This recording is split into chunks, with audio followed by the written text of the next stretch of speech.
This podcast is a collaboration between Costard and Touchstone Productions and the Dads from the Crypt podcast.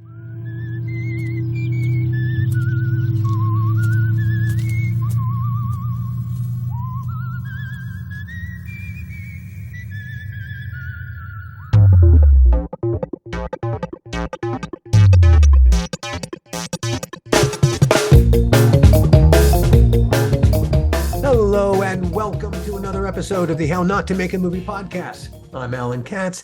Gil will join us shortly. First, though, please, if you like our content and there's a way for you to express that like via a button, have at it. Better yet, subscribe to us. There's a lot of really cool stuff happening, and we're about to take out a new streaming horror black comedy TV series called Are You Afraid? And you definitely want to keep abreast of that. Flesh-eating ghouls. For a long time, we humans have been deeply afraid of vampires and zombies. Sin for paramedics. Fair enough, vampires and zombies are scary. But neither vampires nor zombies Are real. Flesh-eating ghouls, on the other hand, are real. They've been living in our shadow for thousands of years, hunting us, feasting on us, treating us Like food. But some ghouls are tired of living in the shadow of their food. Those ghouls have decided it's time to leave the shadow. And put us in our place where we belong. On the menu, It's an eat or be eaten world. Flavored by fear, filled with the monster we should have been afraid of all along. Flesh-eating ghoul. Are you afraid? Better be. Coming soon. on the one hand, this episode of the podcast is a sequel to our first chat with Ethan REIFF and VORIS, the longtime screenwriting team who wrote Tales from the Crypt presents Demon Knight. But on the other, this episode's a whole story unto itself. We'll talk about why there's never been a sequel to Demon Knight, when, in a way, the whole point of making horror movies is to create a sequel factory. From the moment that Demon Knight opened, its audience has been crying out for a sequel, demanding one.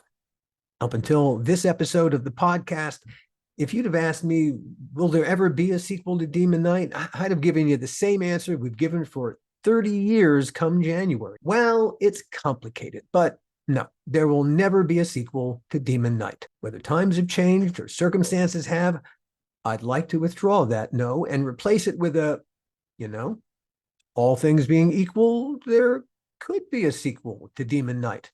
First, what would it take to make a Demon Knight sequel happen? There are rights issues and assholes. It's Hollywood. And second, if there were to be a sequel, what would the story be? Well, we're going to talk about every last bit of that.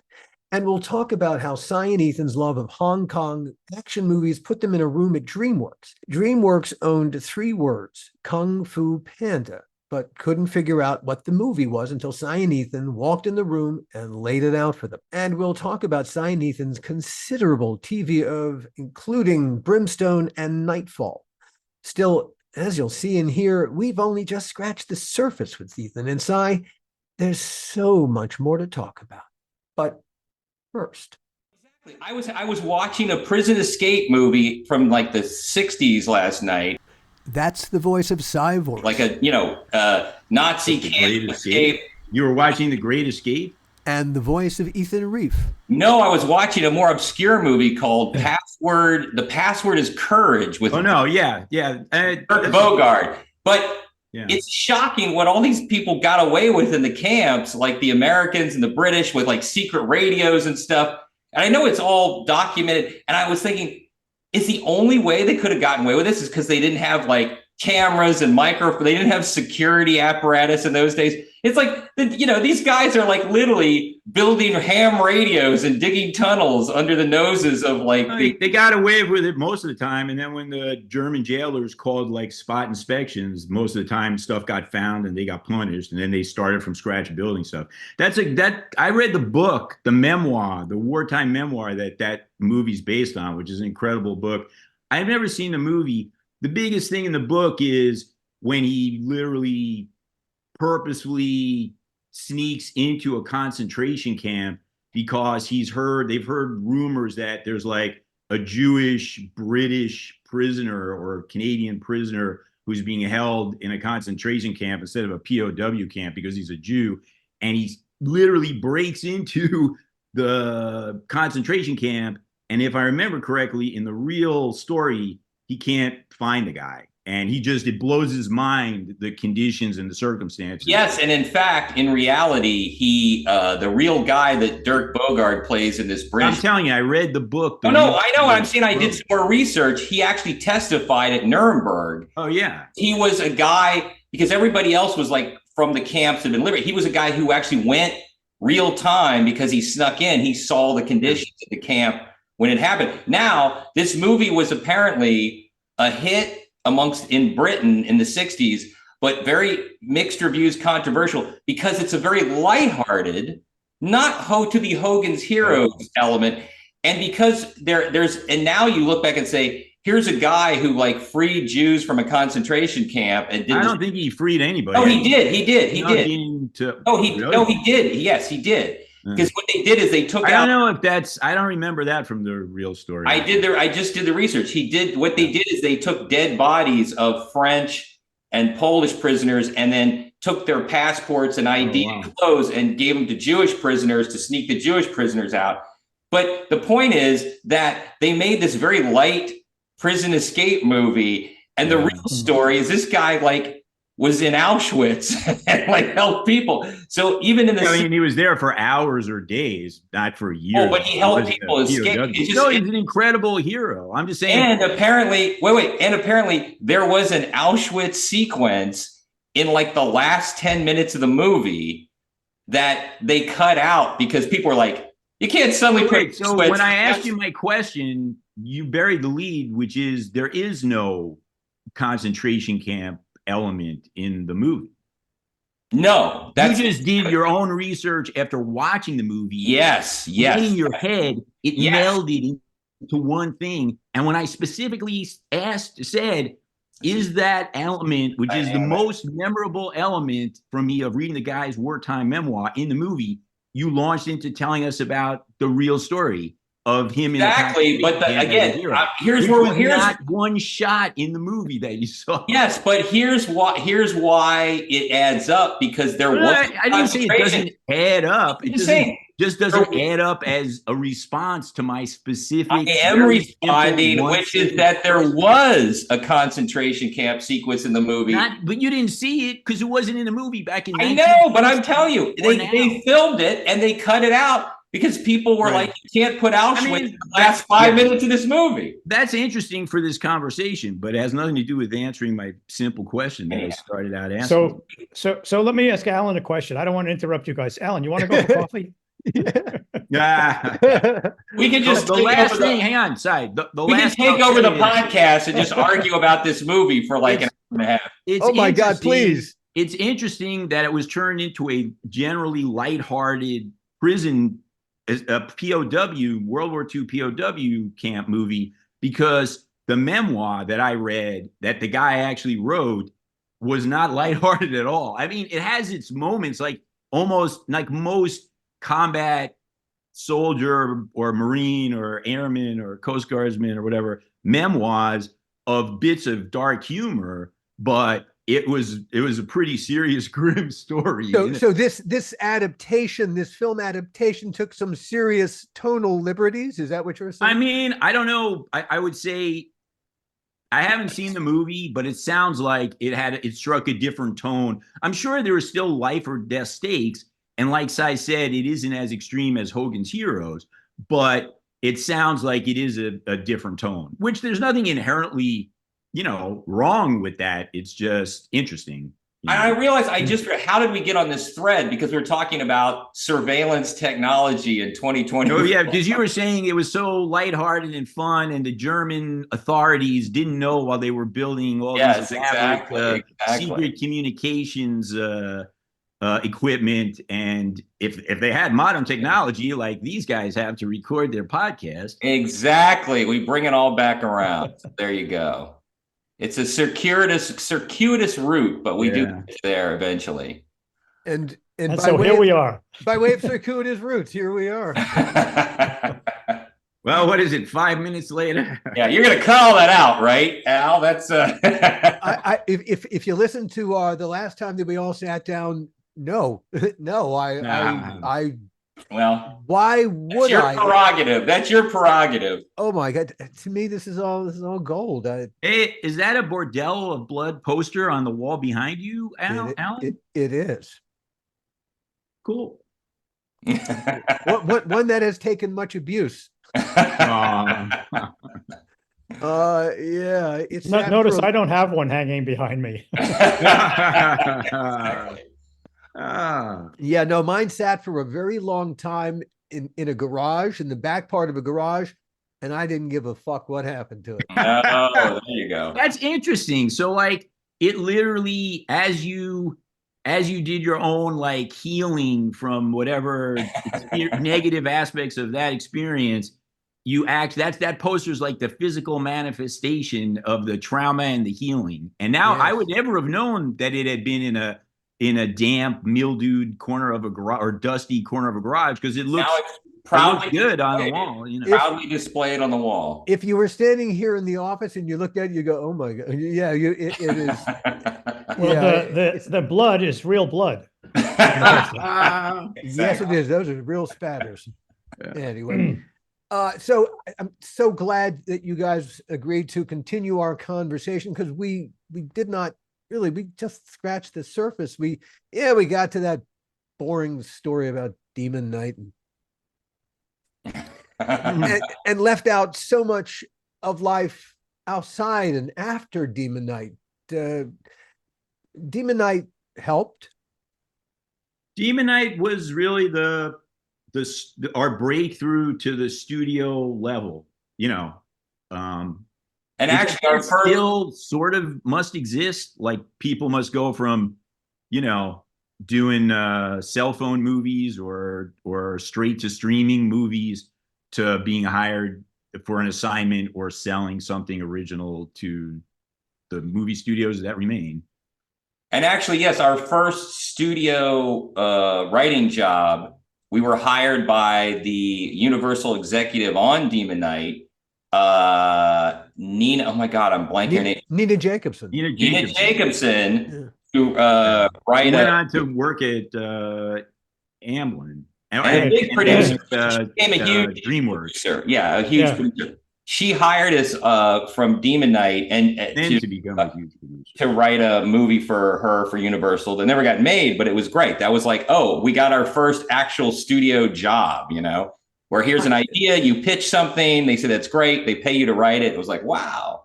So I think it was a rewrite. I think it was a page one rewrite. I think they had a script, and you know, or they had several drafts of the script, and then they hired us to do a new. Funny, I remember suddenly conversations with Nina about the script, and she was a huge fan of yours.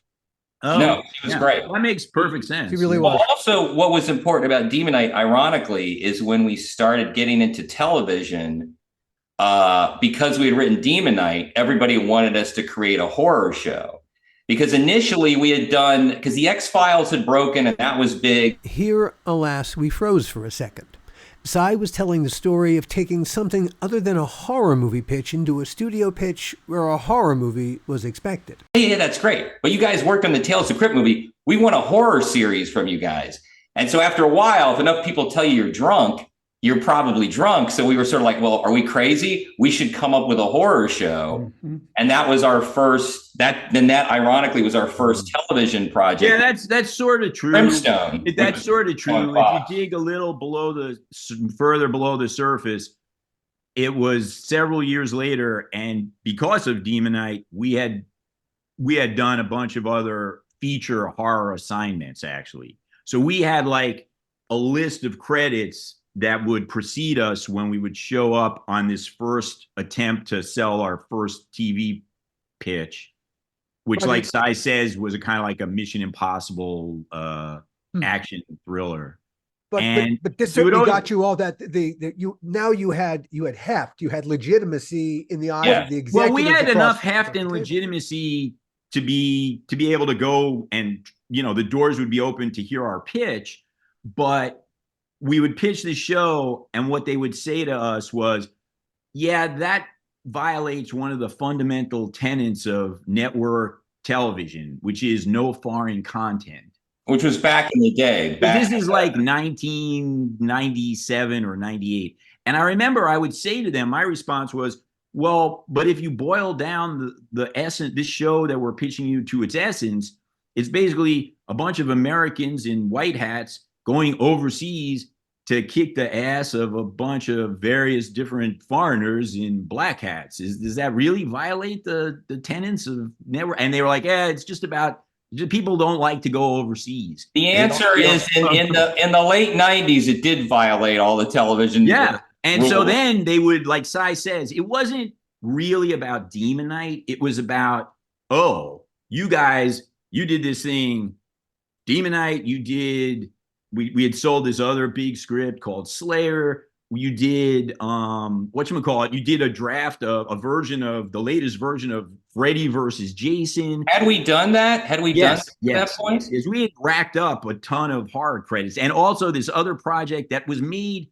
I think, years later by a different director and production team than had hired us, but this project called The Gathering. And they were all like high level, you know, A or B, because they were horror genre, major studio projects, and they were horror.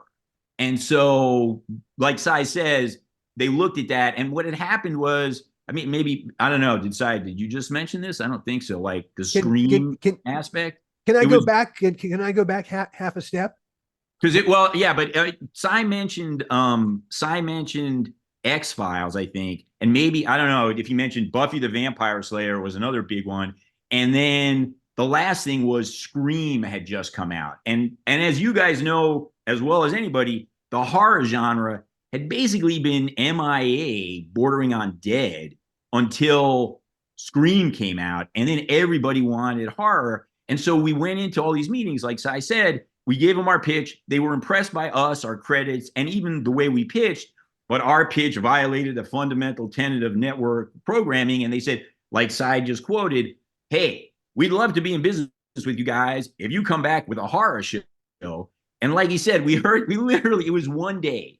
We went to the first meeting, that's what they said. Went to the second meeting, that's what they said. We went to lunch, went to the third meeting after lunch, that's what they said. We went to like maybe a fourth meeting, that's what they said. And then we looked at each other when we left. We're like, fuck this is ridiculous. We should just pitch them a horror show.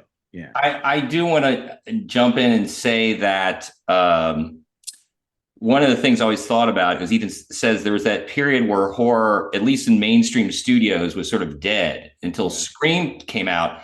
And I always thought that Tales from the Crypt, essentially buying and producing Demon Knight was a good thing, but a double-edged sword, because the great thing is that was like the only horror game in town theatrically at that period in the 90s. So the fact that script got bought by you guys and made under the umbrella of Tales of the Crypt means it got a bigger budget and a theatrical feature. But had we sold Demon Knight, or had it been made on a smaller budget straight to video, it would have not gotten a theatrical release. But Ethan and I joked that we would have done like 7 Demon Knight sequels by now, all like straight to video. You know, it would have been a whole one of those weird mini franchises. Yeah. Like, isn't that not the biggest question?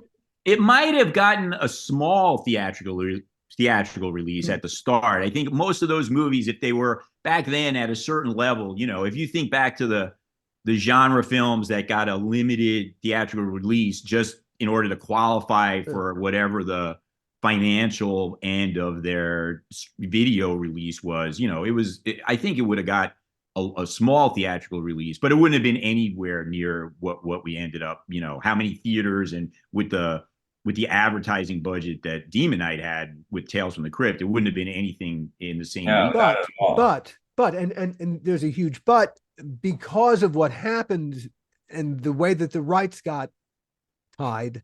Yeah, there can't be sequels.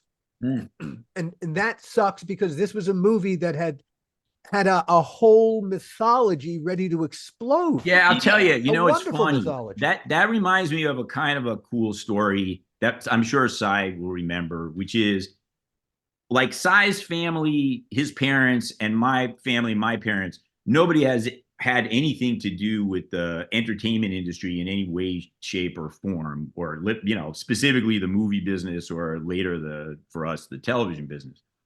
And I think both of our sets of parents were pretty much supportive of our like crazy, creative ambitions or professional ambitions, which is a separate thing, which is cool. But my dad, I'll always remember my dad of blessed memory, who died, more than a decade ago. After Demon Knight came out and he saw it, I'll always remember him saying something to me along the lines of, well, there's got to be a sequel, right? Yeah. And I was like, oh, wow, that's kind of cool, because, my dad was 16 years older than my mom. My dad like fought in World War II, and my mom was born in 1940. So my dad was dad do? Huh? What did your dad do? Oh, well, he was in the signal, in the Army Signal Corps, attached to the Air Corps, first in Imperial British India, and then he flew over the hump in China, and then in the Pacific.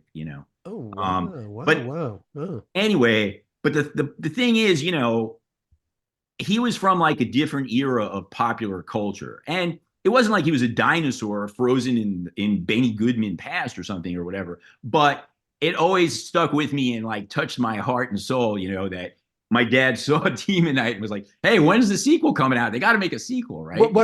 I mean, what your dad did in the war is great, but what after the war, what did he do? What did he do for a living? Because, my dad was a surgeon. And so I had the same, to my family, this business was a mystery.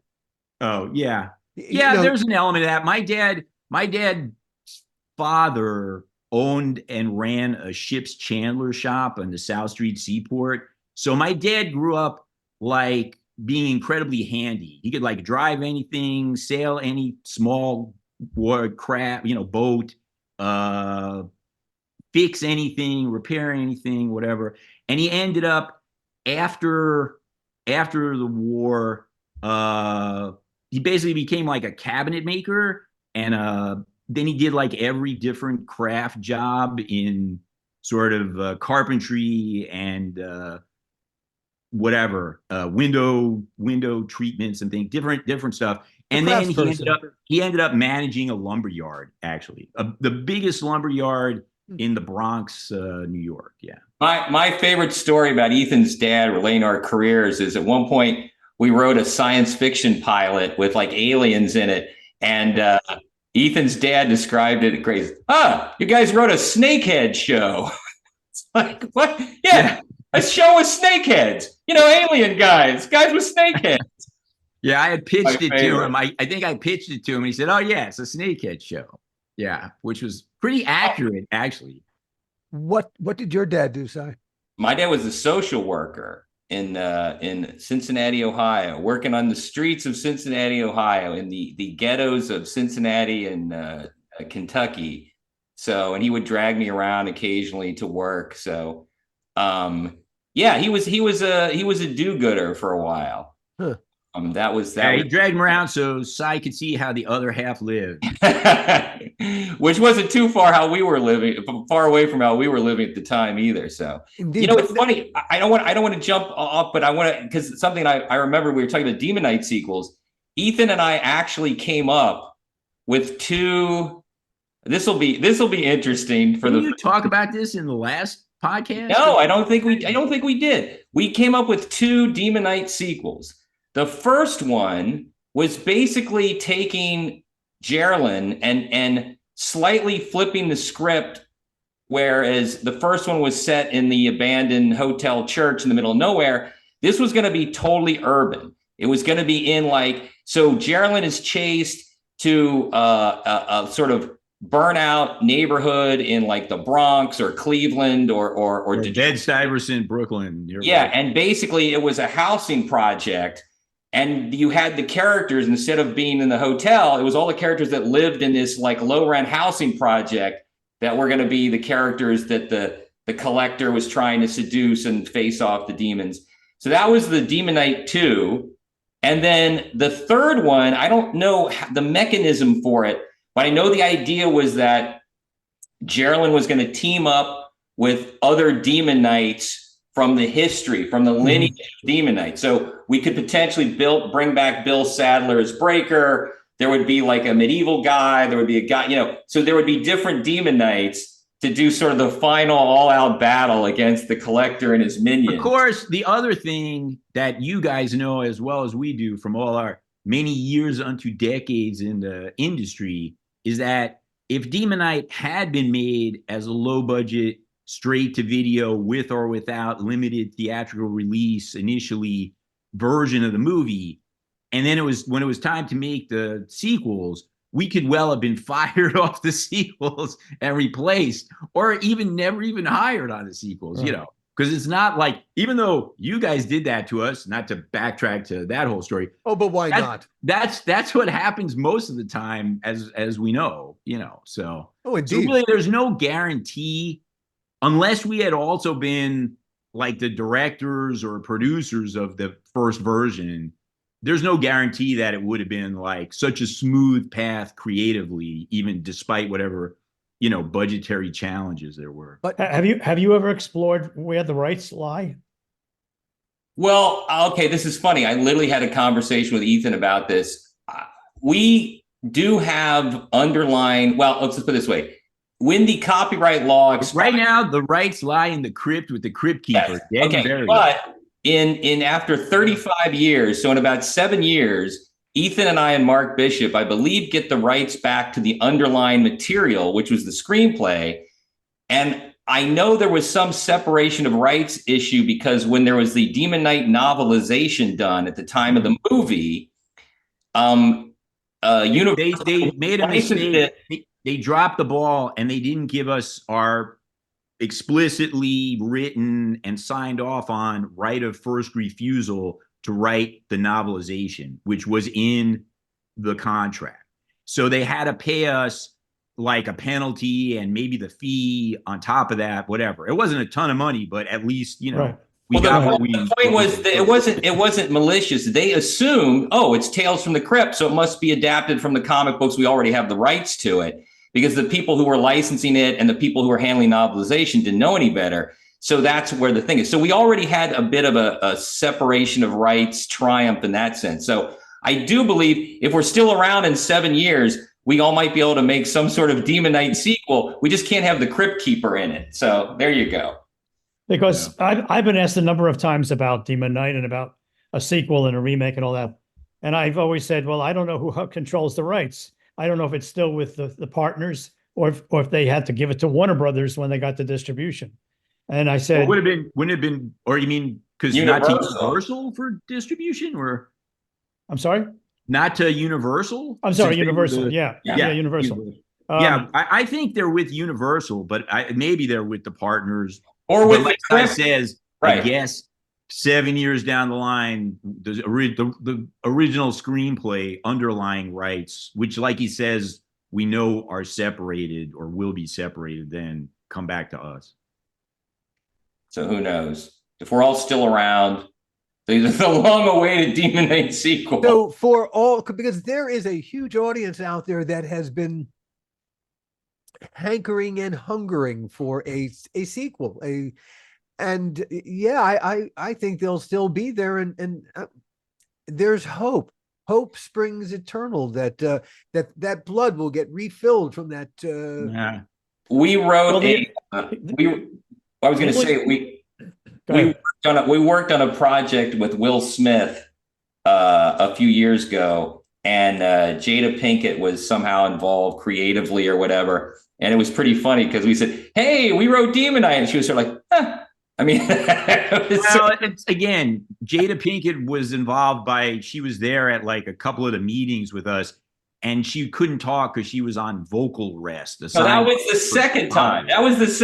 The first time she was just sort of like, that's cool. She just was like, whatever. But I do feel like, again, there was this netherworld where the sort of Demon Knight fan base was just sort of growing and growing and growing, unbeknownst to everybody on some level. And so I think it was sort of in that realm of like, oh yeah, that movie that we made in 1995. The only thing that you could think about, it seems to me, is if you wrote a new script, didn't call it Demon Knight, and made it different enough so that they couldn't sue you for, infringement of Demon Knight, but by the guys who brought you Demon Knight, then you get some benefit of where it came from. I guess, but it wouldn't really be Demon Knight. Let's just wait 7 years. That's an interesting, till we get the rights back. Proposal or scenario. I'm not sure about that one. Okay, wait. Oh, hey, don't give up yet. Okay, it's not Demon Knight. It's Damon Knight. It's Damon. D-A-M-O, and that's. Yeah. See, I think the point size, from my perspective, which is maybe a little more like realpolitik or whatever. The only real point of size whole, the underlying separated rights and copyright law allowing them or requiring them to return to us in another 7 years is once that happens, if it does happen in the future, whatever, then we can still call it Demon Knight with a K, because that was the title of the original screenplay. As long as it doesn't say Tales from the Crypt presents, and like you said, as long as the framing device isn't there, And maybe in that sense, it might be easier for some studio to make a deal to do a remake or to do a sequel or a reboot, and maybe even at that point get Tales of the Crypt to slap their name on it, because it's a separate deal. It's not involved in the same labyrinthian insanity. Well, by adding that requires all the people involved in Tales from the Crypt to make some kind of agreement, which is impossible. You never know. Also, I honestly, not to be the Debbie Downer, but I don't know that like the studios are going to be lining up, banging on our door to be able to be the ones who release Back from the Dead. Wait a minute. Everything has been rebooted now in the last 10 years. IP is IP. Everything is rebooted. I honestly think you can take the script and redo it and really recommence the mythology. So wait, do you mean like remake it and start from scratch again? Because that to me, thinking again in the like more harsh, not just like shits and giggles POV, remaking it and starting from scratch, maybe that's more legit. But then at the same time, I don't know, a portion of the audience might not appreciate remaking it, and they might just they'll still come to compare. Right. And look, it's the bar isn't like remaking Freddy Krueger. I mean, it's not that. Yeah. And have you guys ever gone to Universal to have a conversation about you guys wanting to remake it or make a sequel? No, I think we've gone to them about other projects that we did with them.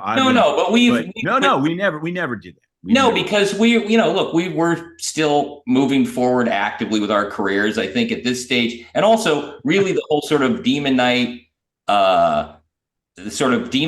fan base explosion is recent enough, at least. Well, it's in the last decade. It was the 20th anniversary is what really kicked it off. So that was 2015, I guess. But now, that's almost 10 years ago. Yeah, it's not out of the question at some point. It's just the question becomes like, well, how much? I think because of the whole thing with Tales from the Crypt, it just always seemed like it was just a tangled web that could never be really untangled. Yeah, now we're like literally 1 year away from the 30th anniversary? Yeah. Is that true? Yeah. Yeah, 95, January of 95 it came out, so. Crazy. Yeah, it is crazy. Unreal.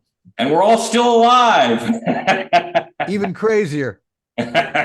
So, all right.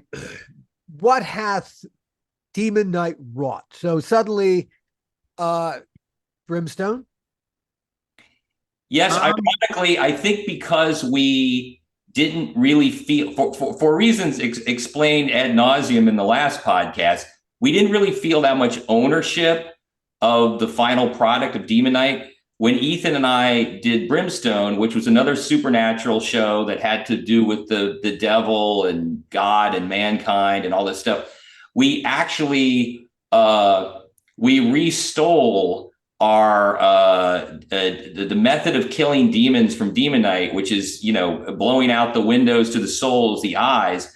We stole that back from you guys and put it into Brimstone as one of the ways the hero kills the escaped damned souls. And our defense of that has always been the same, that at least we stole from ourselves.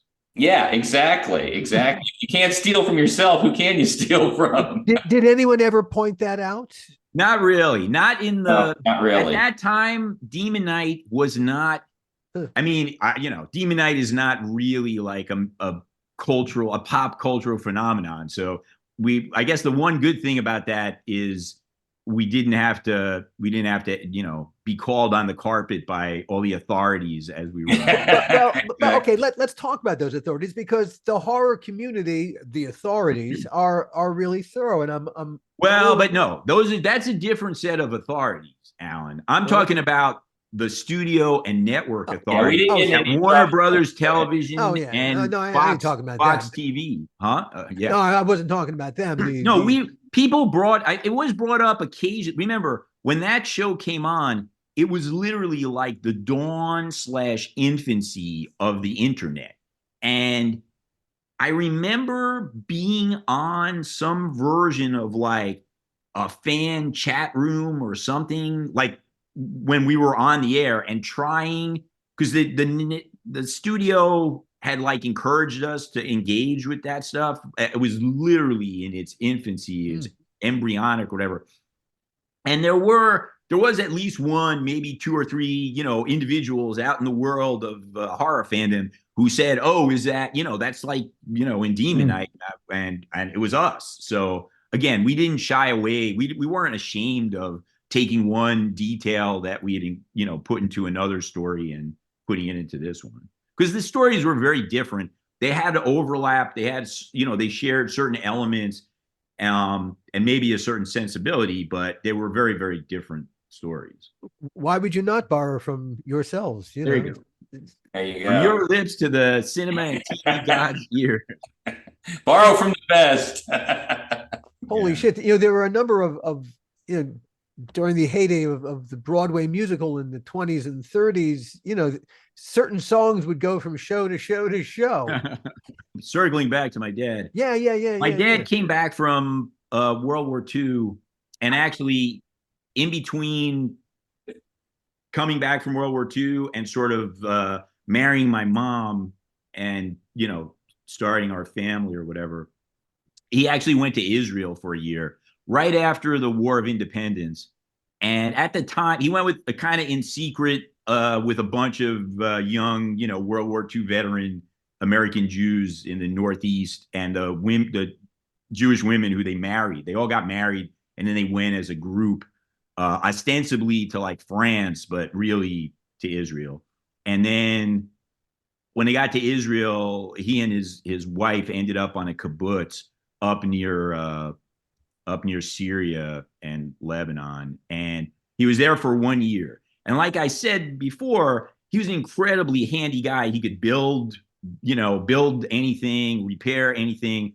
And obviously at a new kibbutz, a relatively new kibbutz, you would think that would be really in demand. And when he went, along with the whole group of people, they were all kind of like half socialists, you know, if not full-blown socialists. Sure. And Kibbutzniks. yeah. And so he was there for a year, and the entire year he had one job, which was to be a chicken farmer.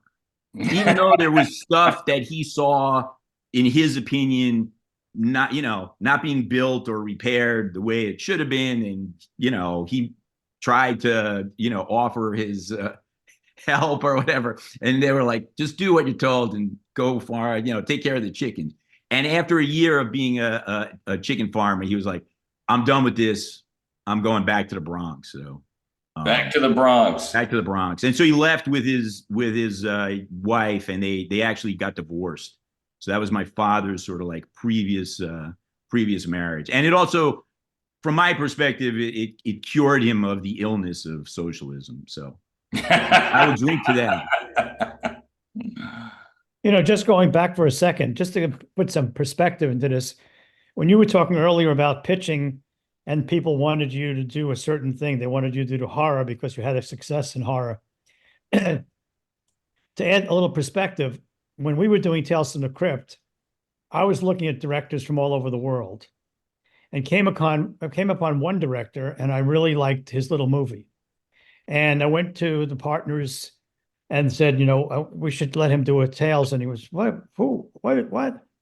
And they batted it down. So I went to HBO, even though I wasn't, they probably could have fired me if they knew that. And HBO said, look, we don't want to get involved in that. We don't know who this guy is, so the answer was no. And I had conversations with this guy, and I said, I really want to get you up here to do an episode. And they totally blew me off and said, there's no way we're going to do this. And that was the beginning of a friendship with Guillermo del Toro that's lasted all these years. But they wouldn't let me bring in Guillermo del Toro to do a Tales from the Crypt. Yeah. Because he wasn't Guillermo del Toro. He was Guillermo del Toro, aspiring in training. League, he was a Mexican director from Guadalajara. Yeah. That's what they said to me. So why are you so interested in this guy? And I said, just look at this little movie. Yeah. And they didn't care. Yeah, we've had experiences like that in our position as showrunners on, I think probably on almost every show. Oh, he's gone again. On almost every show we ever ran, there was a guy. Cy, what was the name of the guy, a young guy our age or maybe even a little bit younger, who we had seen, just like what you were talking about. We had seen a sample of his work, and we invited him to come by our office, our production offices at Brimstone, our first TV show.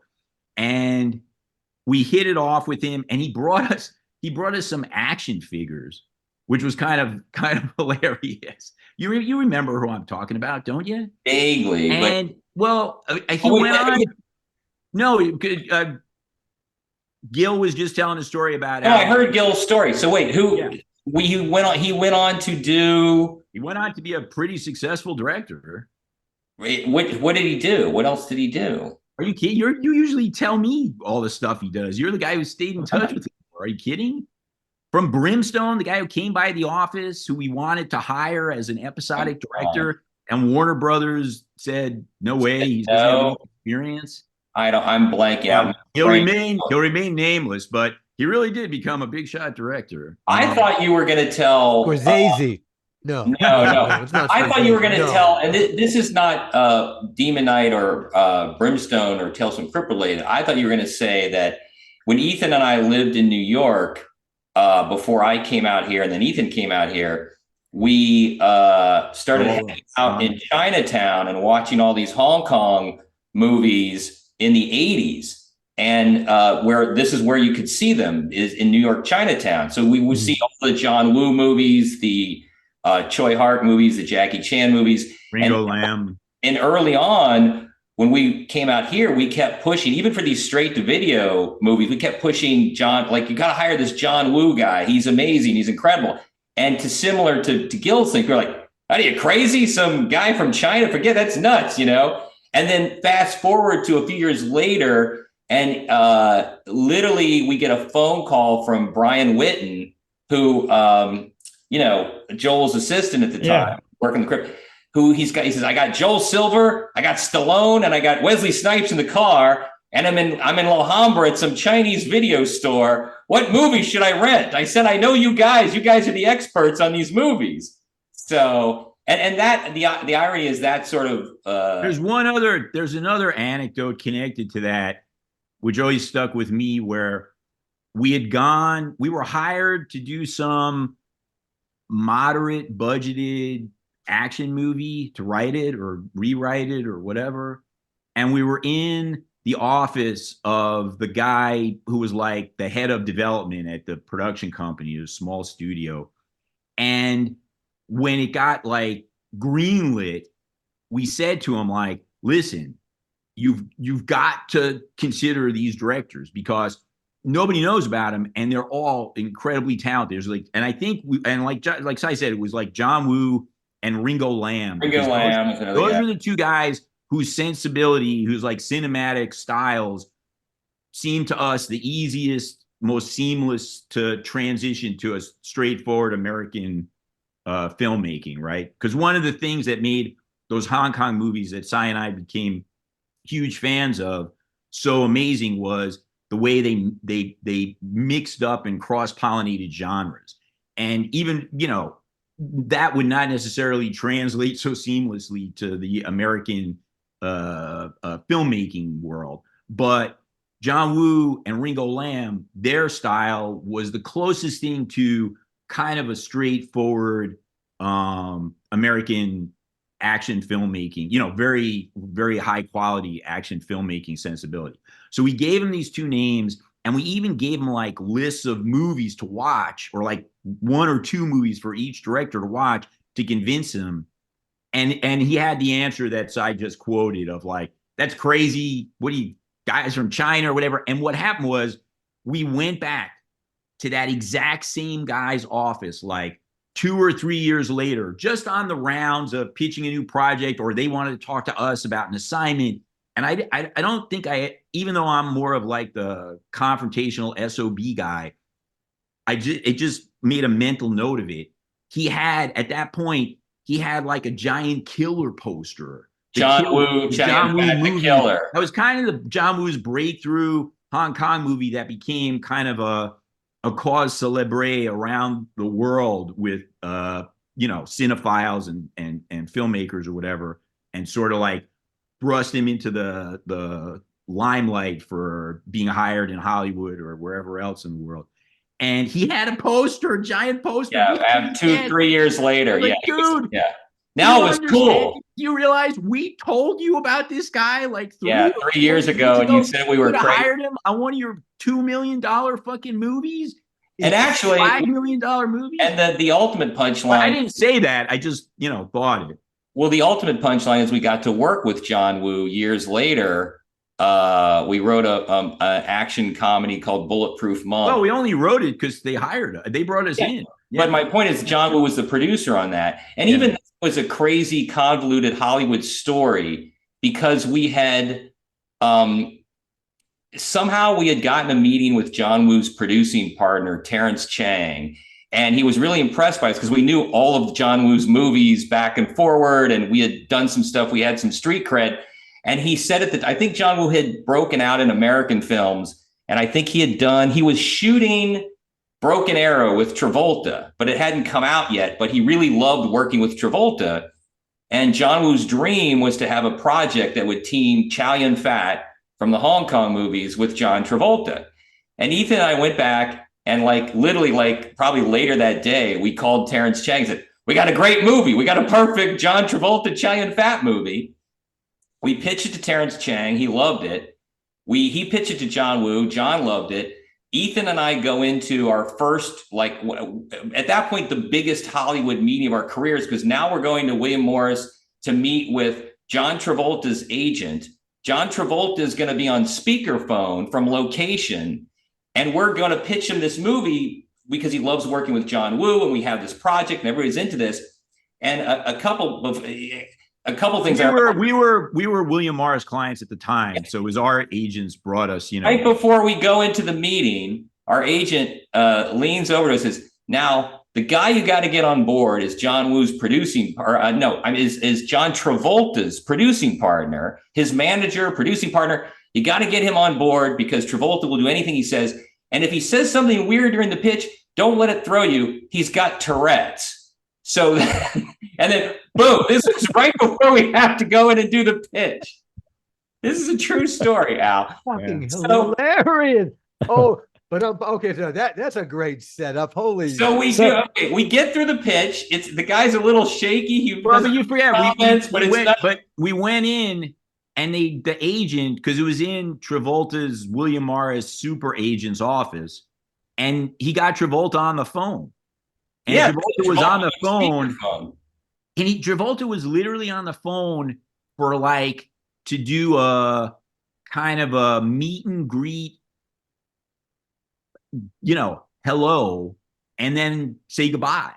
He was literally there on the phone. Because it was like, if my guy likes it, I'll do the yeah. And you're going to spend the whole time. If I was shooting the scene, it's your eyes. I'm tight on your eyes, looking at him the whole time. Waiting for him to say something crazy. Speaking for myself, Alan, I tried very hard not to do that. I was very self-conscious. I don't want to do that, but your head. It's a struggle. Yeah. So this is a long, but the punchline is worth it. Okay, so we pitch this thing. They love it. It's great. We're doing this movie, and this at this point is the biggest project that Ethan and I have ever worked on, right? We're now writing a John Travolta, Chow Yun-fat, John Woo movie for whatever the studio, whatever. It's great. During the time when all this stuff, the deal, there was no studio yet. It was they were expecting to have a bidding war. I think. Yeah, slam dunk. It's a bidding war, and Columbine happens, but it was literally like we did this pitch on a Thursday or a Friday, I don't know, and then literally Columbine happened like that day or the next day. And everything they're showing, like these psycho kids that shot up this place, they're all inspired by violent movies, and everything they're showing on the news is The Matrix and scenes from John Woo movies. Oh, wow. And so we get the call literally like Monday or Tuesday. John Woo doesn't want to do any more hyper violent movies for a while. He wants to lay low, reconsider what he wants to do next. And the whole project, classic Hollywood, falls apart sort of over the weekend. And Ethan, weren't you getting on a plane to go I got on my wife picked me up in Beverly Hills, and we went to like LAX. Well, my wife and our son, who at the time was, I don't know, whatever year Columbine was, he was probably like a year old or something. We went to LAX to fly to China because my wife's from China, and we had this long planned trip. And then that happened. And the next, what happened was John Woo was in Australia actually shooting, wasn't he? What was he? Maybe he was he's prepping Mission Impossible 2 or something. And it was, the thing is, like, I guess what Cy described was on a lot of American television, but it was the only thing on like Australian, TV, because they didn't have as many channels back then. It was like all Australian news network or whatever, and all they did was show clips, talk about Columbine and show these clips from various action movies. And John Woo decided. So we were like devastated for weeks, and then it was sort of it ended up being a double rebound for us, because at first we said, okay, our movie got mired in this terrible tragedy and all this stuff, but it is a good idea because clearly we were going to get this movie made with Chow Yun-fat and John Travolta and John Woo. Isn't there somebody else we can pitch it to? And at the time, Richard Donner had either finished, I don't know if it had come out yet, or he had finished shooting Lethal Weapon 3 with Jet Li as the bad guy, another Hong Kong film star. So we basically pitched the same movie to Dick Donner as a Jet Li vehicle instead of a Chow Yun-fat vehicle. Mm-hmm. And Dick Donner loved it, and we got it set up at Disney. Never got made. Well, then we went to Disney with Dick Donner and Jet Li. And so that's comeback triumph number one. That like, okay, we reset the project up someplace else with a different Hong Kong star and a different director. Then, because John Woo and Terrence Chang liked us so much and had to love that pitch, they came to us not too long after with this independent comic book called Bulletproof Monk, which had like 2 issues made, ironically. And even more ironically, the lead character, the Bulletproof Monk, wasn't in any of those issues. He was like a sort of a mystical titled character that was referred to off. The truth is, there were 3 issues, but they only brought 2 to give to us. Yeah, there was 2 or 3. Yeah, right, exactly. It was the whole thing. But they said, hey, we love this title. Chow Yun-fat loves this title, and we thought you guys were great. Can you guys come up with something based on this threadbare, the really virtually no source material? Which, and this is just a general thing about Ethan and I. we really made our backs, we made our career on doing original material for the most part. So the best scenario for us, if there is IP, is to have the most threadbare IP possible. So we can basically say, oh, it's based on this comic book, but the reality is Ethan and I made up 98% of the movie or the story. Mm-hmm. So that was a perfect scenario. And we got to meet Cheyenne Fat, and we got in business with John Woo again. And, you know, the movie actually got made. And so the whole joke is from this like crazy meeting with the Tourette syndrome guy and John Travolta, and then Columbine, you know, eventually it all worked out in the end. So, and I would say there's one last, I keep forgetting, there's a third punchline, because when we wrote Bulletproof Monk, before the movie got made, the script was a bit of a hot commodity in town for a while. And that got us a meeting at DreamWorks, which resulted in Kung Fu Panda, which Ethan and I... Again, it was, you know, it makes sense because Bulletproof Monk had a lot of East Asian cultural content in it. And when DreamWorks was looking, DreamWorks had the title Kung Fu Panda and had tried to develop a movie from it, an animated movie from it for like a year in-house at DreamWorks, and hadn't gotten to a place they were satisfied with or whatever. So it made sense in a way that they called us, because we were screenwriters who had at least some knowledge, familiarity, you know, understanding of the environment, culture and the environment. Yeah. So anyhow, so that was a long story, but with not one, not two, but three positive punchlines. But actually, the destination that we wanted to head to anyway, which was Kung Fu Panda, just to chat about that briefly. But just to go back for 1 second, I think the moment that you missed was when they came back to you and said, we're not gonna do, Woo doesn't want to make a movie like this. I think you should have waited a couple of days and called back, and we said, we thought about this. We've changed the whole thing around. The lead character now has Tourette's. There you go. Travolta would be back into the movie. Yes, Travolta is signing up. Oh my God. I like to decide, do you remember the one John Travolta quote that I actually remember hearing him say over the speakerphone?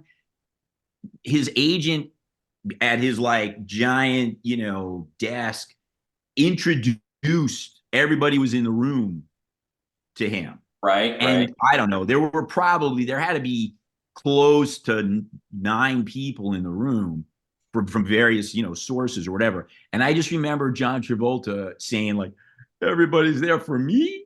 They're all there for me.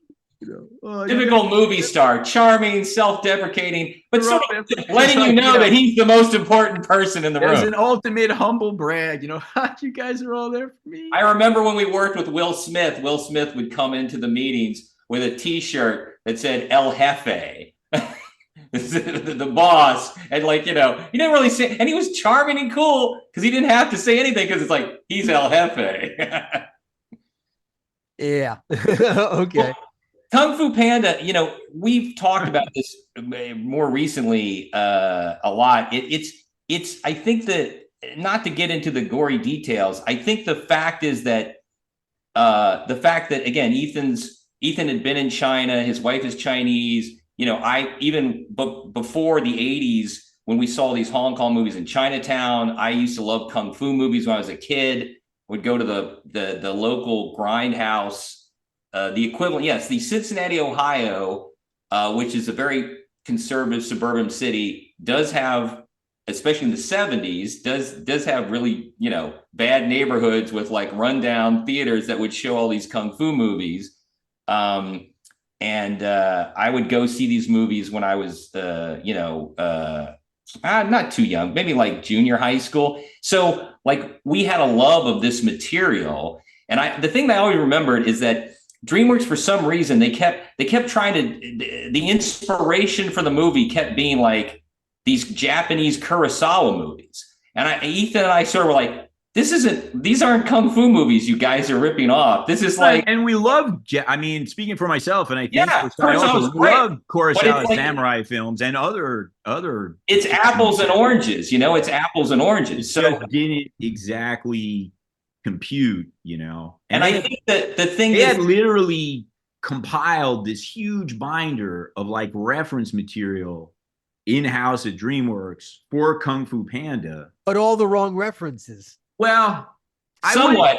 It's not the wrong references. It's just their development team. That's a little harsh, but not completely wrong. Yeah. It depends what you want to take from all of these samurai movies and martial arts movies. What did they want to make? All right, take us. They kept wanting to make. There's a Kurosawa movie called Kagemusha, which is basically about a beggar who they basically, I think the king gets killed or the emperor gets killed, and they take this beggar and they turn him into the emperor. That was the movie they kept pushing on us all the time. The Shadow Warrior, the imitation. Why? You know, just that was like there's something. You're at a loss. Well, yeah, okay. It was. Yeah, I don't know. We had a similar. No, because of identity. Because it was like some kind of play on identity. You know, I think the version, even though they never, we were the ones.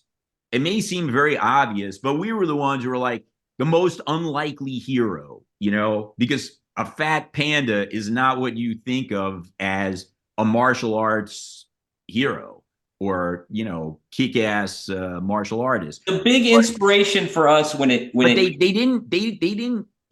didn't really hit on, which is a little surprising internally, or at least they didn't focus on the comedy / absurdity of Panda doing kung fu. They treated it more, and it may have been whatever one or two in-house creative executives were the ones who actually got the assignment, you know, to like work on this stuff, or maybe it was like the group think from the development team or something. But they focused in terms of the tone, it was much more serious and it was much more grim.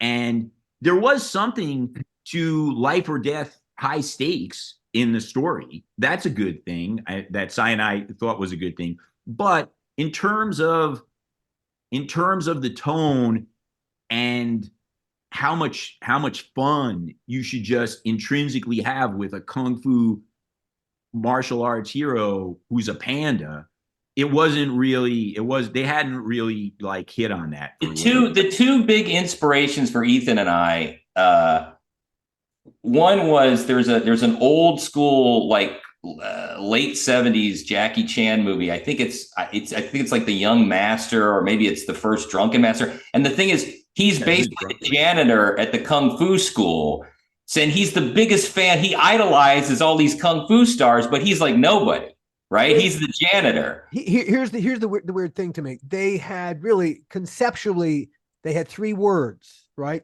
That's really all that they had. Kung Fu Panda. Right. And they never looked at the 3 words and went, wait, hold on.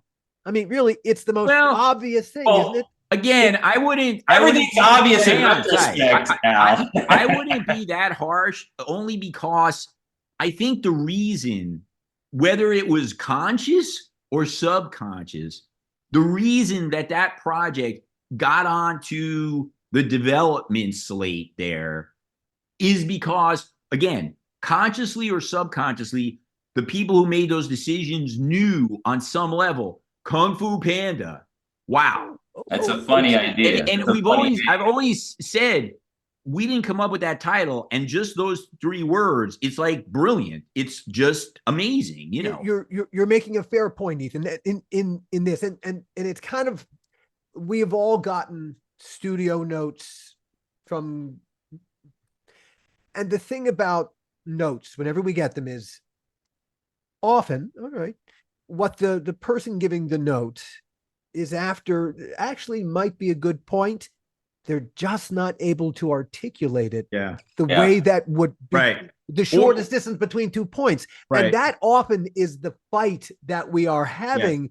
Yeah. It's, all right, you saw something, but you don't know how to put it into words. Yeah. Well, words that can help me resolve the thing that's bothering you. I I've think been the other version of that we've had a lot of experience with is they put their finger on something and they identify as a weakness or a soft spot or a problem, and they're right, but their proposed, this is what you have to do to solve it or fix it or repair it or make up for it, is completely wrong and makes it 10 times worse. And so then you have to try, and I'm sure you guys have a lot of experience with this, maybe together and probably maybe individually, you have to try and, find a way to emphasize the positive of the note, which is, you're right, there is a problem. We'll go and we'll solve it, without explicitly embracing their suggested solve, which to them is like, perfect, but which will make many more problems and be worse than what's there. I have come to the humbling conclusion recently, and Ethan may not agree with this, but I feel like as a screenwriter, because you're part of this giant machine, right? You have to depend on actors and directors and costume people and technicians, everything, cinematographers.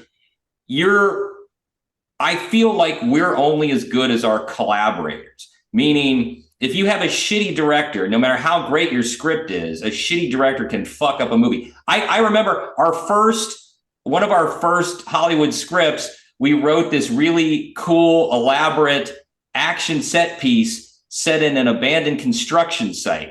And it had cool like bandsaws and rebarb and props and guys falling through all this.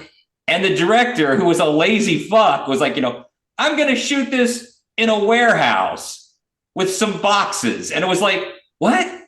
This is terrible. We wrote this great sequence, and it was like this lazy, terrible director did the most boring version of it possibly. And then even when you talk about notes, I feel like the best things that Ethan and I have done that have gotten made have gotten through the grind of the development process, because we had really smart development people, smart executives, smart people who, they were trying to make the same movie as we were. That's huge. A lot of these things fall apart, not because people are stupid, but because they have different visions for the material than you do. Ethan and I have one vision for a movie. The executive thinks it's going to be something else entirely, and those visions will never add up. But also, if you have smart people and everybody's making the same movie and you get good feedback and you get good ideas, then we can run with it, and it's great. And I think I feel like the things that we've done that have turned out really well are really the result of having smart collaborators and, not being cock-blocked by just dumb notes or dumb people that, and they're writing the checks, they're paying the bills. So we went back and forth for a long time in our careers. It's and it's an endless discussion. Do you fight these people, or do you sit there and say, well, if I tell them to fuck off, they're going to fire me and hire somebody else to do this. So at least if I'm going to do these changes, at least I have some control over how it's executed. And sometimes it works, sometimes it doesn't. It's sort of it's an endless process that I think every writer in Hollywood has to deal with, Well, So- the thing, Well, I think one thing I'll say though is that director that Cy described as lazy, he wasn't lazy. He was not creatively interested or engaged in action. And to him, shooting the elaborately detailed, 2-page action sequence that we had written set in a construction site was pointless. No interest. And so the first thing that he went to as the easiest, cheapest, fastest, and so I don't know, he could focus on the character and their dialogue, so to speak. I think he wanted to focus. There was a little bit of dialogue in there. And I remember he actually said, "We'll reset it." He was Polish actually, and he said, "We'll reset it in an empty warehouse or an abandoned airplane hangar." And we were like, Those are the two biggest cliches for action movies. Action movie ever, right? It's the great train robbery in like 1911. Or what are you crazy? You know, I mean, we didn't say what are you crazy, but it, you know, that's where it was. That it ended up being reset. And I will say, and I'll just talk a little bit more about this particular movie because it's sort of funny. It was our very first official Hollywood job. It's actually pre-Demon Night. And I know in the last podcast, we talked about this Dolph Lundgren movie we did, Men of War, which was our first job sort of on the ground in Hollywood. This predated that by a year or two. And it was a rewrite, page one rewrite. It was an insurance fraud action movie. And it was straight to video, okay, insurance fraud thriller. But we were like, it was our first Hollywood job. And Ethan and I were like, God damn it, we're going to write the Citizen Kane of insurance fraud thrillers. We wrote we totally committed 110%. We had no perspective that some, you know, lazy, disinterested director was going to do this or that it was going to go straight to video. We were just like, we're writing the greatest movie of all time. Double Indemnity meets Die Hard. Yes, Yeah, exactly. Exactly. What happened was we flew out to LA on spec. We had gotten a manager in LA who had read Demon Night and our two other, maybe he had just read Demon Night actually, or I don't remember. I think maybe he had just read Demon Night, and he had talked to us over the phone from LA. We had never met him in person, and started to represent us here and submit that script to try and get us low budget writing jobs. And this opportunity arose and he got in touch with us and we flew out to LA on spec. Yeah, I was like, basically, I got you a pitch meeting, but you have to be here tomorrow to pitch the movie. He sent us the scripts. He sent us like 2 copies because of the old days, you know, he sent us hard copies of the screenplay. We read the screenplay on the flight out and talked about what we thought was good, bad, and indifferent about it, what we should do to improve it. He picked us up at LAX, drove us to the office. We went up and we had our pitch meeting, and then we ended up getting the job. But wait, Ethan, you have to tell the story. We pitched it. Oh, yeah. There was a young guy who was like the son. He was like the son of the studio. The son of the guy who had founded the company. And he looked like a surfer. He was like in his 30s, blonde with long hair and a beard. And he didn't really say much during our pitch, ask us many questions, or, you know, I don't even remember if he ever laughed at any of the comedy or humor we had worked into it or whatever, like everybody else did. And everything was done. And we could tell we had acquitted ourselves well. That doesn't mean you're going to get hired, but at least we had acquitted ourselves well. And at the very end, this guy that Sai's talking about, he kind of like leans forward and sort of like half raises his hand and says, so wait, let me understand this just before you guys leave. You flew out here just for this meeting? Because to him, you know, this is some grown up straight to video movie. We're banging out. And who, like, really? This guy was born to a big shot, you know, Hollywood producer who then he was what now they call Nepo babies. He was founded his own mini studio. They had their own building in Hollywood right across from Mann's Chinese Theater and a little bit to the west, like on that same block, and which probably you guys know who we're talking about now. Not that it's like secret or anything.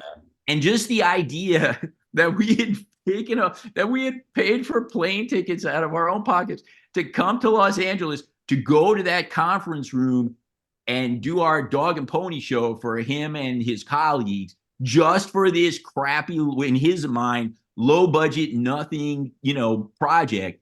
It was like he couldn't put it together. He was like, he couldn't put it together. The movie did get made. I don't think it was straight to video. I don't think it was ever released in North America.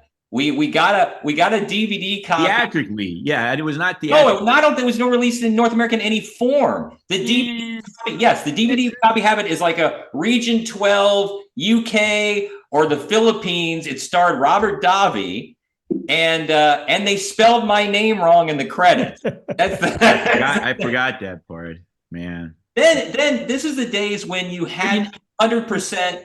You had to be in Hollywood or nobody took you seriously. But you know what? Wait, Sai, I got one thing that just hit me good. that I've never thought of because that was like 1991, I think, it was 1990 or 1991. It might have been freaking 1990 when we first went out and got that job.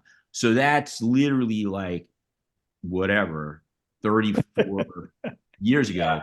I never thought before, maybe that guy, the blonde surfer junior guy, maybe when we left, he was the one who said, we have to hire those guys. Flew all the way out here. You got to get a job. They did a good job, and they actually came here just for this. They care about this crap. I never thought of that before. Maybe. The tone of his comment was so incredulous.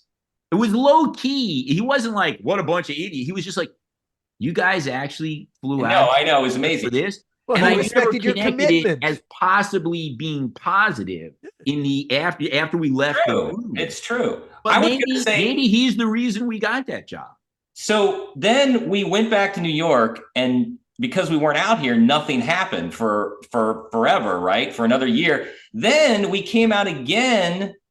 We got a job, and it's not big. We can talk about this. We got a job, essentially ghostwriting, doing a rewrite, a page one rewrite for there was a very successful straight to video guy named Albert Pune who did a lot of movies. He did a movie called, I think, Sword and the Sorcerer that came out like 3 weeks before Conan the Barbarian and was like a big low budget hit. But he was basically a straight to video director. And he had written a low budget action movie, and he wasn't really a writer. He had the concept, but it had like a sort of martial arts thing. And Ethan and I basically got also a little bit of a romantic comedy. It was Ethan and I got the job to romantic relationship, and also we did this entire job from the East Coast. Yeah, we did it before anybody lived in LA. We would fly to LA sometimes for meetings or to trying to get a job that our manager had set up. But so we still were both on the East Coast when we got this gig. So we wrote this. It was like a page one rewrite, and it got made. It's called, and our names aren't on it. It's called Brain Smasher, and it stars Andrew Dice Clay and Terry Hatcher. And I reveal this because Alan's consumed with laughter. Because our Andrew Dice Clay plays a bouncer. Terry Hatcher is the alternate title. There's 2 or 3 titles. Maybe one title is just Brain Smasher. Another title is Brain Smasher, a love story. Yes. And the other title is The Bouncer and the Model.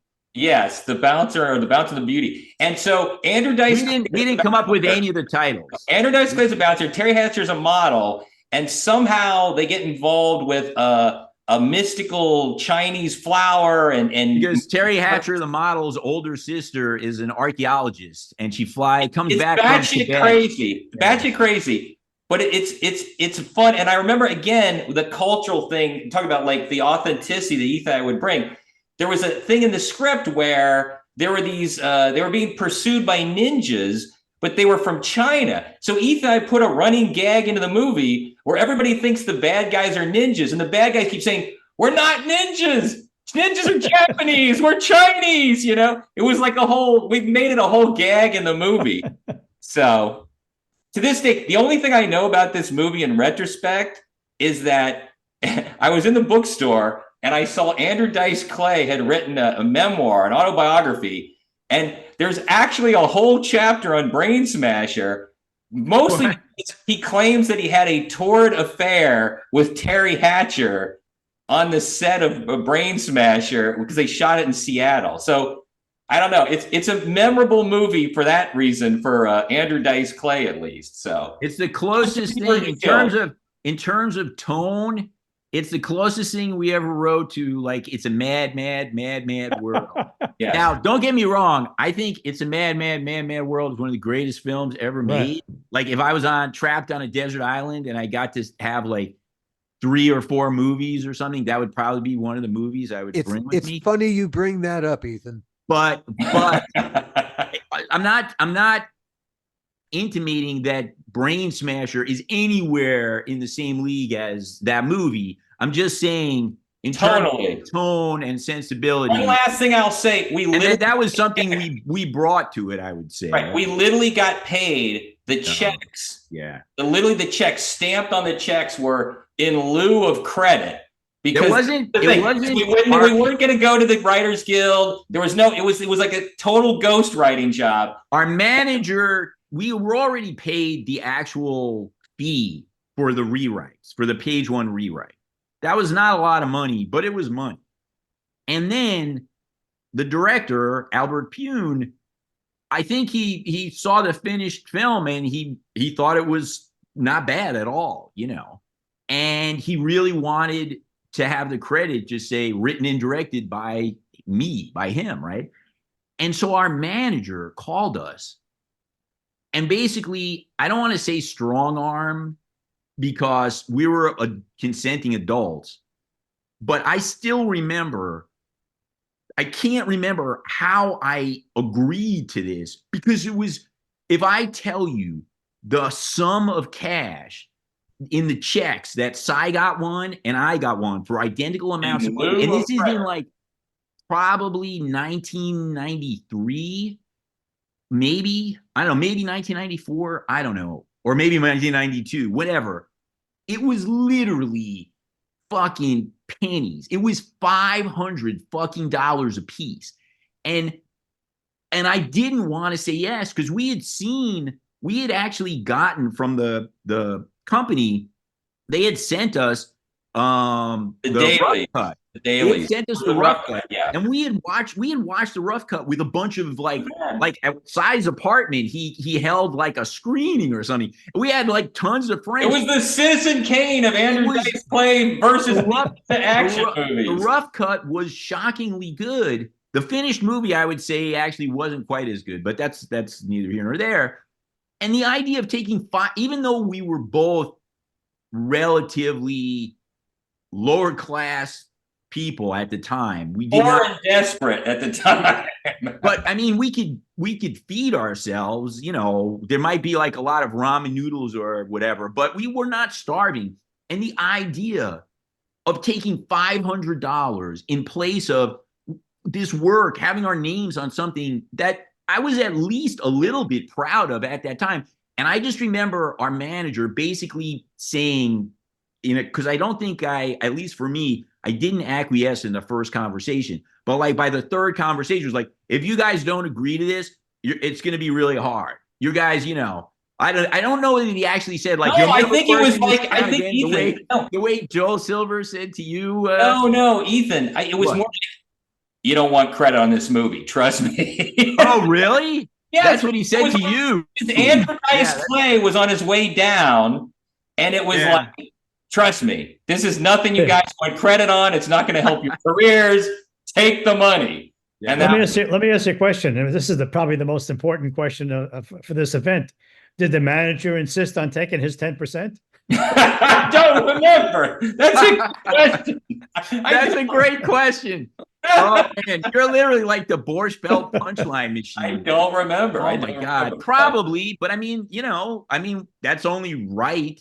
You know, whatever. $50 to him. You know, right. As a 500. Exactly. I remember because that's the thing.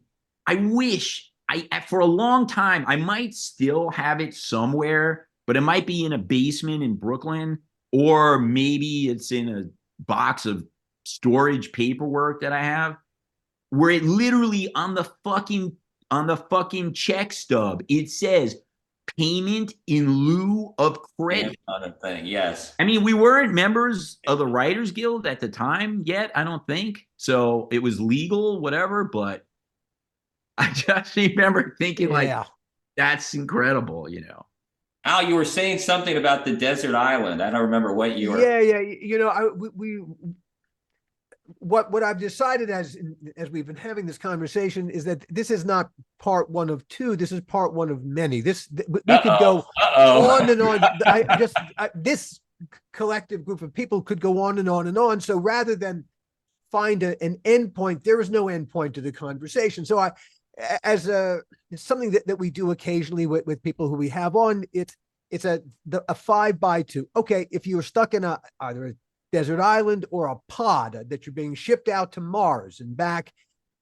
That's much more 21st century. There you go. But the problem is that the pod's great shape, but the entertainment system is just all fucked up.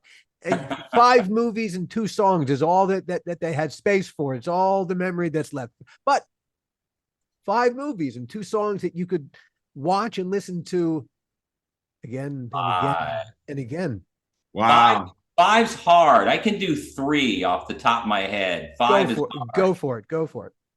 Well, my go-to 3 favorite movies are Apocalypse Now, Assault on Precinct 13, and ironically, Mel Brooks, The Producers, the original Producers. So those are my easy top 3.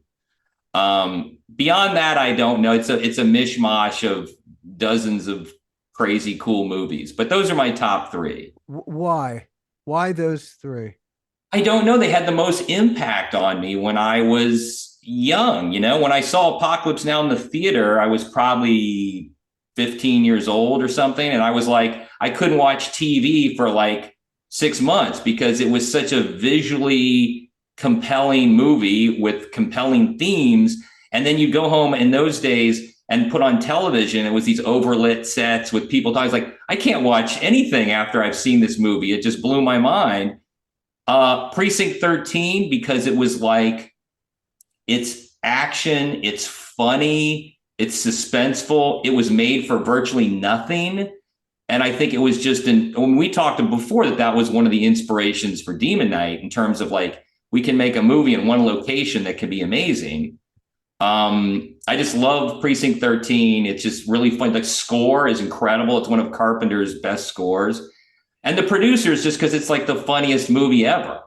And it's so subversive. And it, you know, obviously people know it now from the Broadway musical, but it had so much legs that it like, you know, it's like talking about something never going out of style. It's like came back. In a way, it never went out of style, not to interrupt, but because this is your thing. But like when you and I first met, and we both loved The Producers, which is in like 1986. Nobody talked about The Producers. Like nobody except people who loved it or, you know, whatever. Also, I will say, it's not Ethan like a big pop culture phenomenon. Right. I would also say Ethan and I bonded also over, we loved the original Star Trek, the William Shatner Star Trek, which was a seminal thing for both Ethan and I on different parts of the country when we were kids. I mean, I love my first curse word I ever saw on television was William Shatner at the end of, I think it's City on the Edge of Forever says, you know, let's get the hell out of here. And I was like, oh my God, he said hell on television. And I was watching repeats. So I didn't even see it when it was broadcast in 1967. People must have flipped out.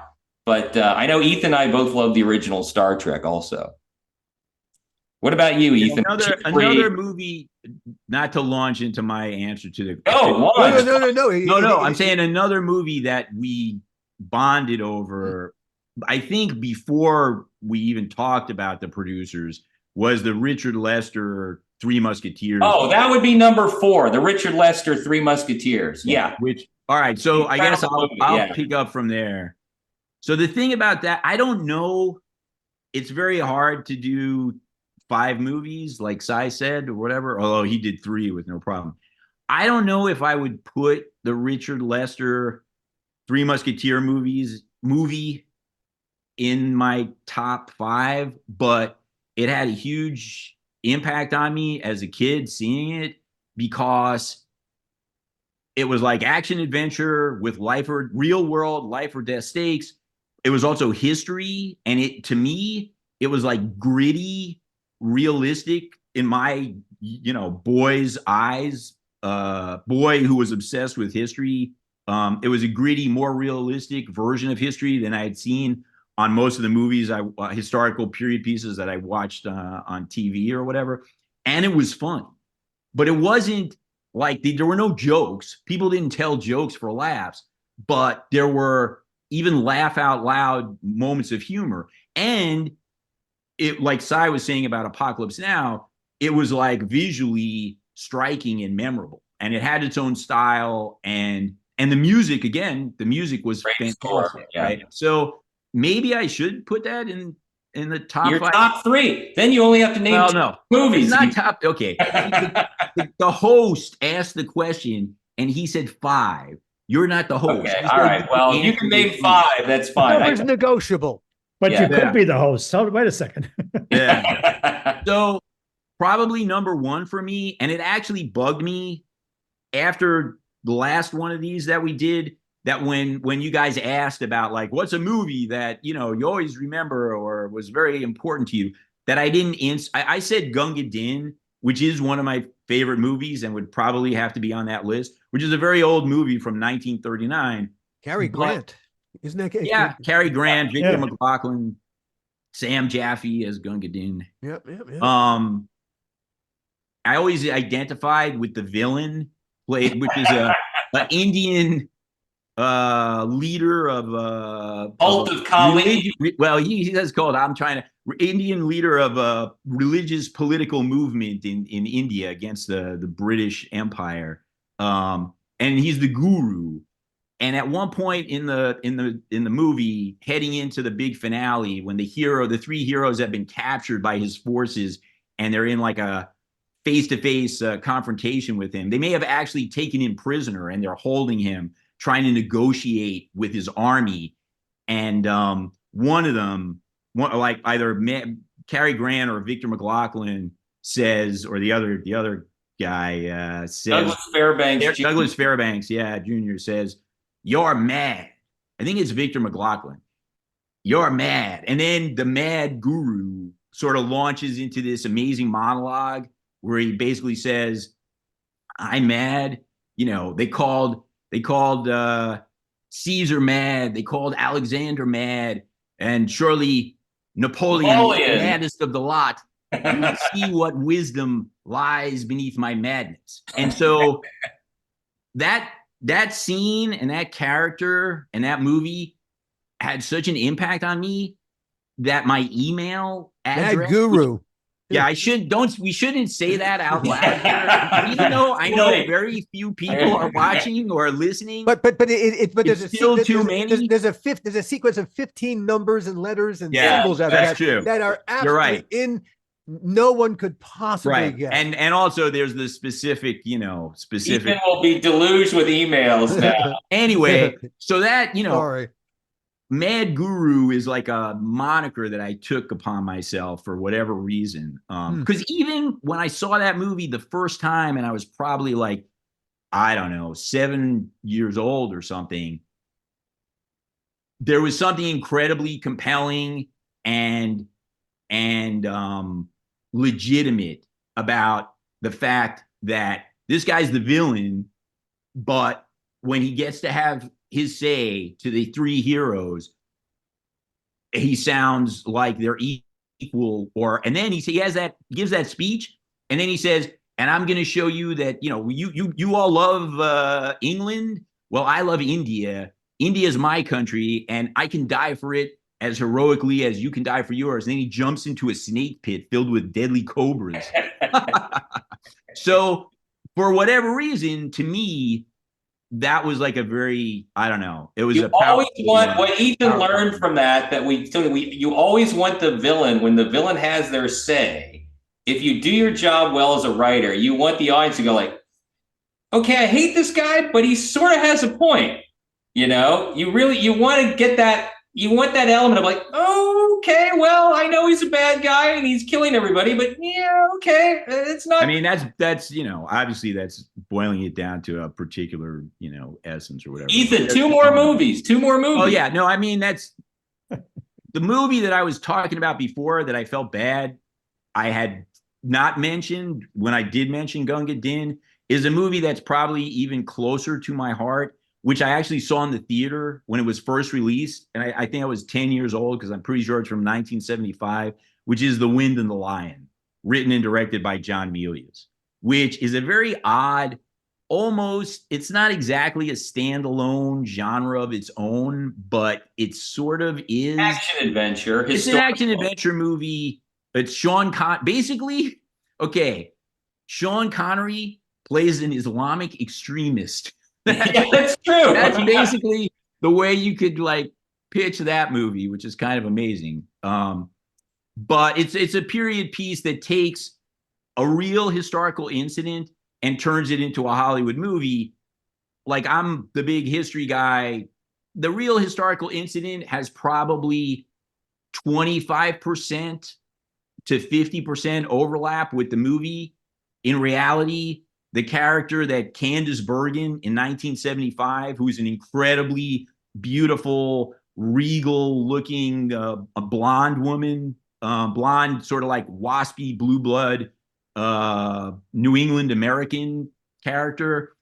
The real version of her was a Greek American immigrant who was a guy.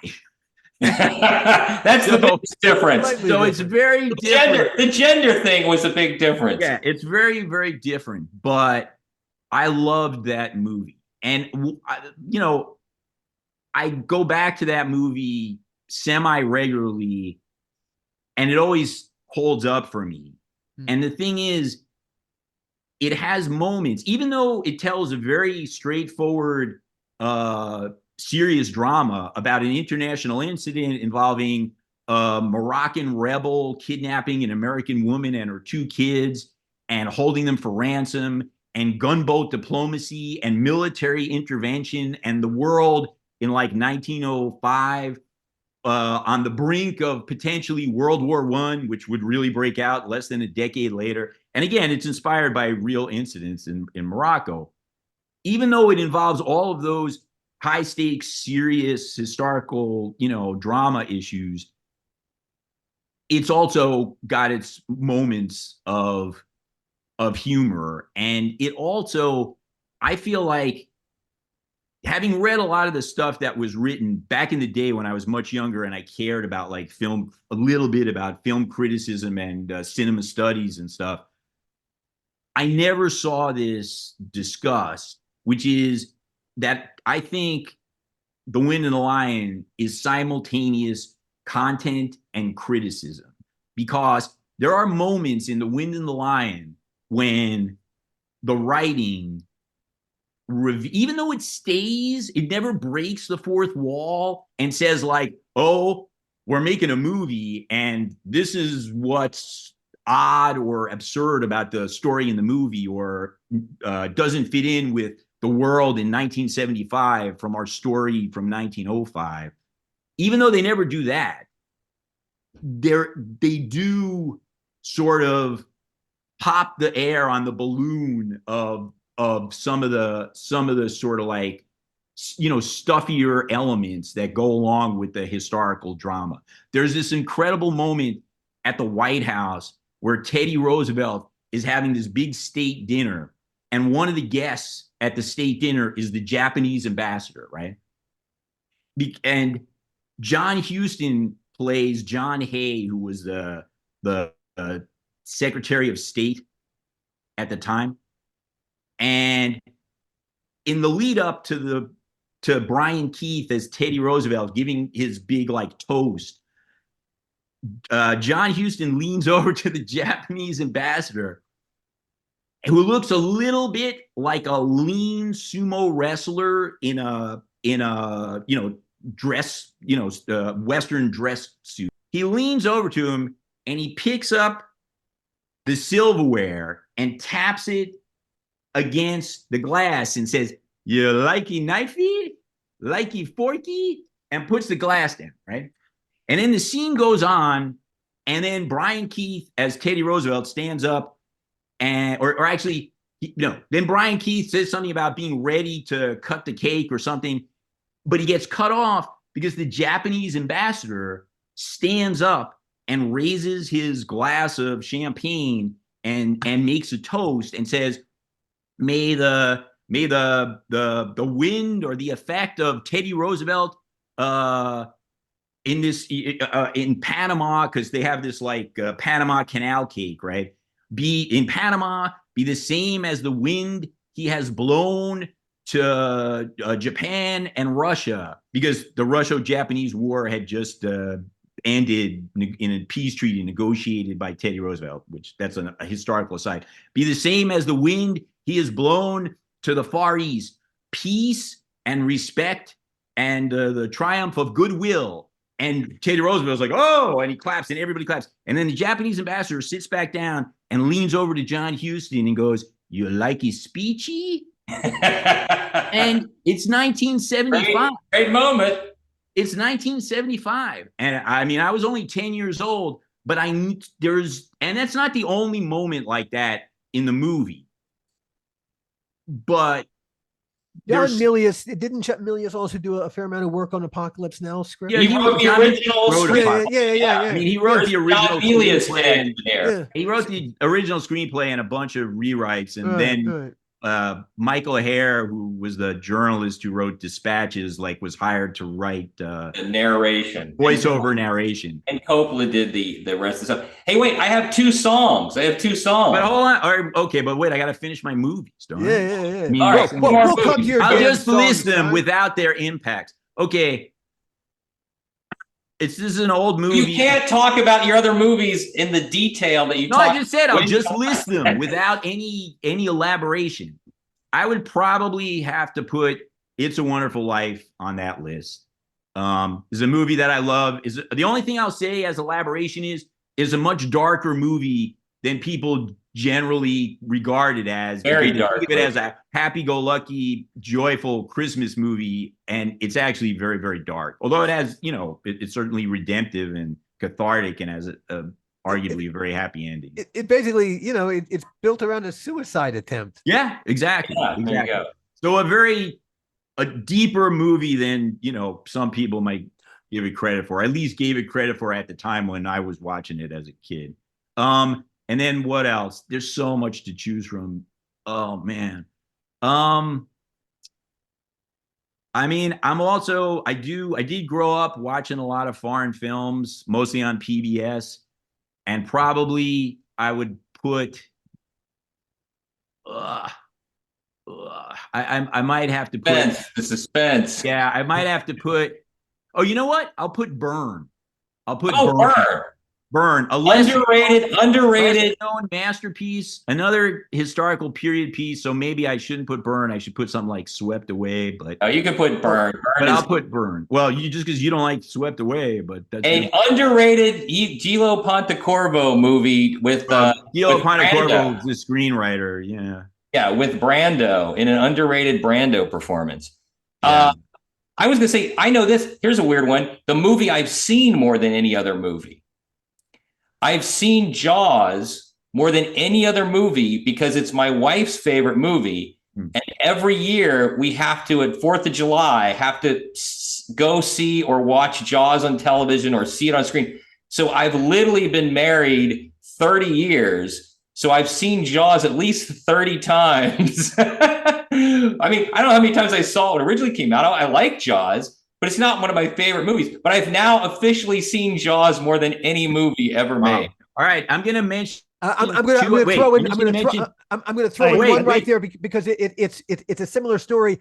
I've seen Life of Brian 30 times because I'm married to a Brit, and every Christmas we do Life of Brian. Gotta watch Life of Brian. Hey, a movie for a while I would have put on the list of top 5. I'm not going to put it on right now because it's just there's something else I want to talk about.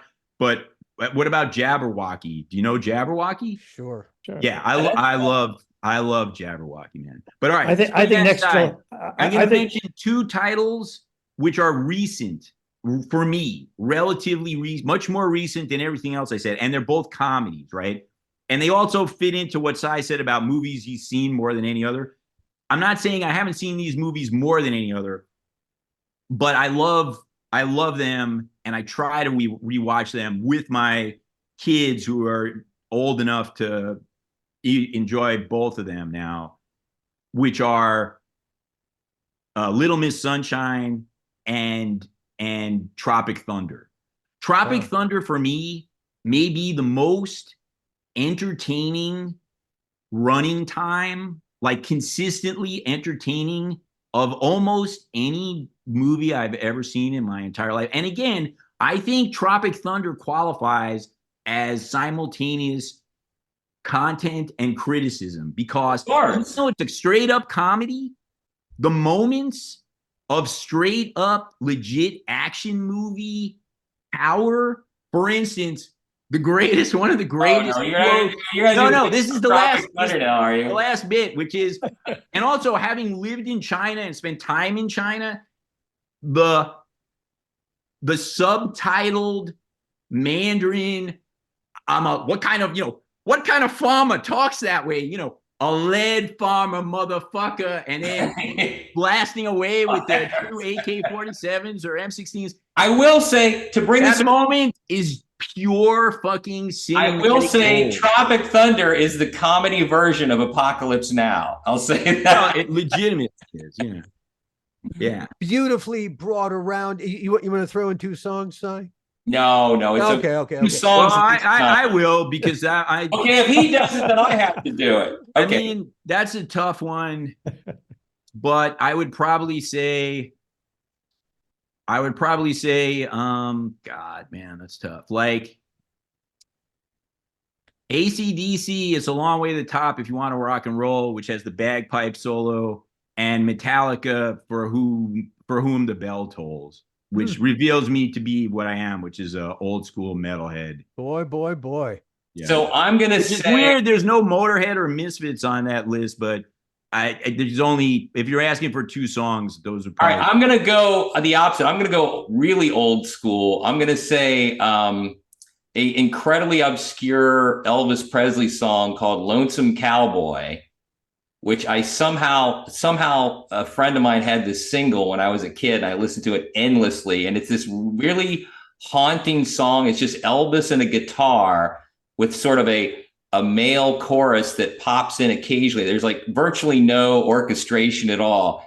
And he just sings about, it's a bizarrely, somewhat cliche, but bizarre meditation on loneliness. Lonesome Cowboy. Lonesome Cowboy. Look it up, by Elvis Presley. And then there's a Sam Cooke song, "A Change Is Gonna Come," which is like the greatest, most haunting civil rights song of all time, which I think I like also because my father was a social worker. So there's something and came of age in that era. So yeah, my version of that song would probably be Iron Maiden's "The Trooper," which is of course, which is the Charge of the Light Brigade historical. Of course it would be from the Crimean War. Yeah.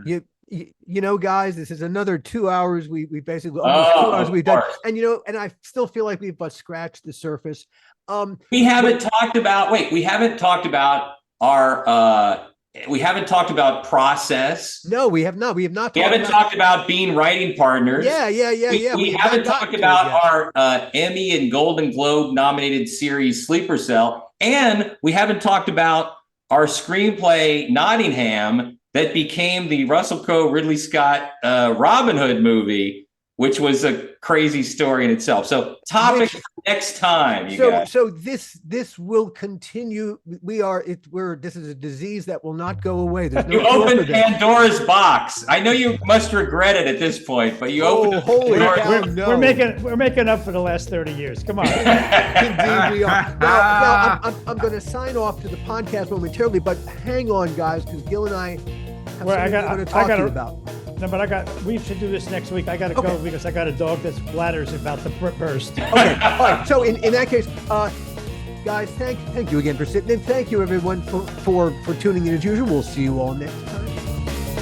The How Not to Make a Movie podcast is executive produced by me, Alan Katz, by Gil Adler, and by Jason Stein.